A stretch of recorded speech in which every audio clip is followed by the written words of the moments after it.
खाने के बाद लेटना। दोपहर का समय था। राजा अकबर अपने दरबार में बैठे कुछ सोच रहे थे। अचानक उन्हें बीरबल की कही हुई एक बात याद आई। उन्हें याद आया कि एक बार बीरबल ने उन्हें एक कहावत सुनाई थी, जो कुछ इस तरह से थी, खाने के बाद लेटना और मारने के बाद भागना एक सयाने मनुष्य की निशानी होती है। राजा सोचने लगे, अभी दोपहर का समय है, यकीनन बीरबल खाने के बाद सोने की तैयारी में होगा। चलो आज उसकी बात को गलत साबित किया जाए। यह सोचकर उन्होंने एक सेवक को आदेश दिया कि इसी वक्त बीरबल को दरबार में उपस्थित होने का संदेश दिया जाए। बीरबल अभी खाना खाकर बैठे ही थे कि सेवक राजा का आदेश लेकर बीरबल के पास पहुंचा। बीरबल आदेश के पीछे छिपे राजा की मंशा भली भांति समझ गए। उन्होंने सेवक से कहा, तुम थोड़ी देर रुको, मैं कपड़े बदल कर तुम्हारे साथ ही चलता हूँ।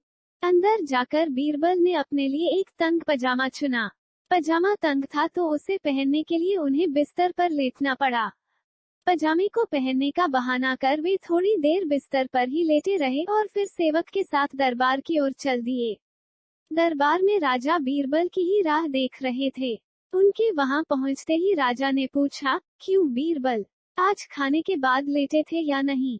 बीरबल ने जवाब दिया, जी महाराज, जरूर लेटा था। यह सुनकर राजा को बहुत गुस्सा आया।